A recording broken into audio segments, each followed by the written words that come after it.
My name is Abrielle Dalton, and this is my presentation on Harriet Beecher Stowe, born in 1811 and died in 1896. Harriet Beecher Stowe had a large impact on the abolition movement. She was an author that used her writing abilities to create a new kind of enlightenment on the abolition movement through her literature. Harriet Beecher Stowe was born in Linfield, Connecticut in 1811 to Lyman Beecher and Roxana Foote Beecher, but her mom passed away when she was 5, and her father quickly remarried to Harriet Beecher.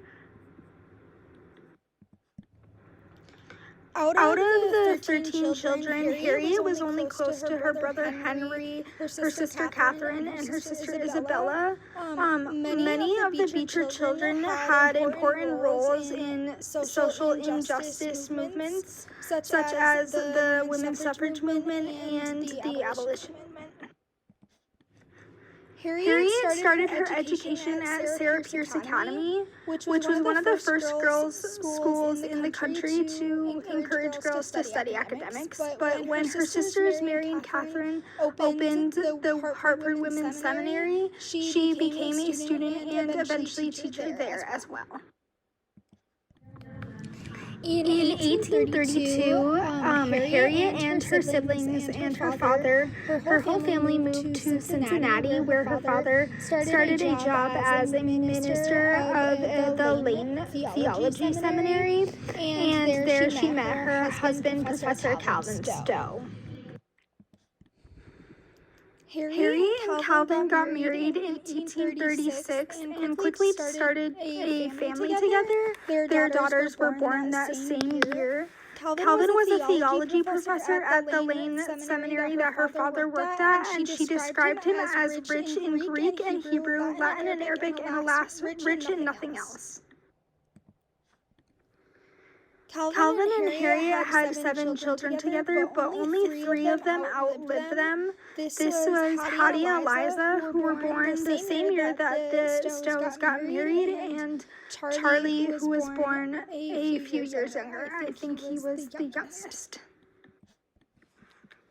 In 1849, Calvin Stowe took a position at Bowdoin College in Brunswick, Maine.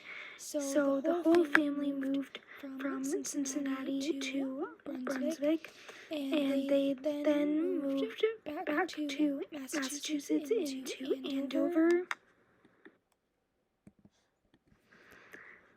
The Stowes were not in Maine for very long when they moved to Andover, Mass. in 1851. They also had a house in Florida because Stowe's brother had convinced them to buy one, and frequently they visited Mandarin, Florida. The abolition movement was a movement in the 1700s to the 1880s to end slavery. It was essentially the fight to end slavery. So Harriet had a little knowledge of slavery and the anti-slavery movement until students at the Lane Seminary that her father worked at started to resist and to kind of rebel against slavery and the preachings that he taught. Uncle Tom's Cabin is the story of a slave named Tom who saves a young white girl. He's depicted as very kind and good-hearted, and it also has elements of the Underground Railroad. Uncle Tom's Cabin kind of inspired the North to take the anti-slavery stance, while it, in contrast, forced Southerners to stand their ground on slavery, and leading to more so the Civil War.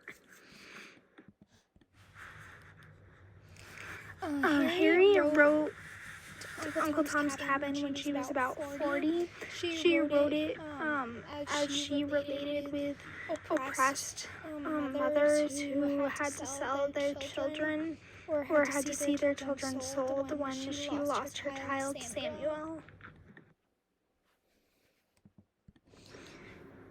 Harriet's first abolitionist text was Immediate Emancipation, which was published in 1845, but she also published Dread, A Tale of the Great and Dismal Swamp, which was published in 1856 and was also a prominent abolitionist novel.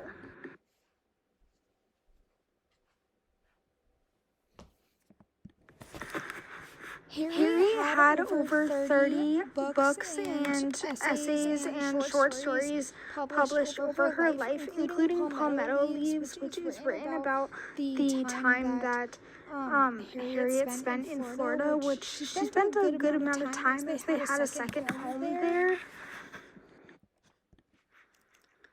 Harriet traveled in 1853 across the Atlantic to Britain, especially to join the abolitionist meetings and groups. There, she was invited as Uncle Tom's Cabin had been recognized internationally.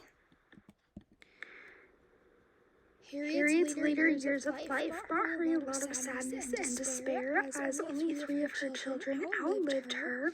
Her son's death at 18 months old made her very sad, and 3 of her other children's passings also brought her immense grief. In Harriet's last decade, she suffered a lot from physical ailments and from mental exhaustion. She died on July 1st of 1896 from complications with Alzheimer's.